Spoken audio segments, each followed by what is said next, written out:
అహల్య బాబుని నిద్రపుచ్చి అక్కడే బెడ్ పైనే నిద్రపోతుంది.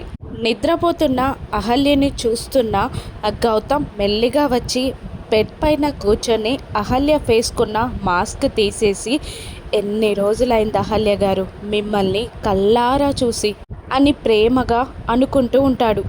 మీరు వెళ్ళిపోయినప్పటి నుండి నాకు చాలా దిగులుగా ఉండేదండి, మళ్ళీ ఎప్పుడు కనిపిస్తారా అని గౌతమ్ అహల్య గురించి మనసులో ప్రేమగా మాట్లాడుకుంటున్న టైంలో అహల్య మెదలడంతో ఒక్కసారిగా ఉలిక్కిపడి పైకి లేచి అహల్య ఫేస్కున్న మాస్క్ని సరిచేసి వచ్చి సోఫాలో అహల్యని చూస్తూ అలాగే కూర్చొని నిద్రపోతాడు.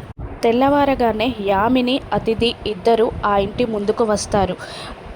రాత్రి అతిథి పెట్టిన గొల్లాన్ని చూపిస్తూ, అర్జున్ ప్రసాద్ వాళ్ళు వచ్చే ముందే మనం ఈ గుళ్ళెం తీసేయాలి, లేదంటే వాళ్ళకి అనుమానం వస్తుంది అంటూ మెల్లిగా యామిని ఆ ఇంటి డోర్కున్న గొల్లాన్ని తీసేస్తుంది. ఇంతలో అర్జున్ ప్రసాద్ ఫ్యామిలీ మొత్తం అక్కడికి వస్తుంది.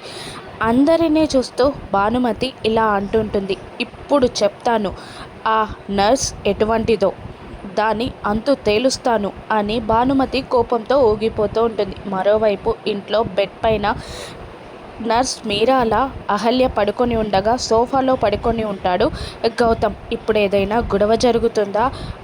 గౌతమ్ అహల్యని ఎలా కాపాడుతాడు? మీరానే అహల్య అన్న విషయం బయటపడుతుందా? రాను ఎపిసోడ్స్లో చూద్దాం. Thank you for watching.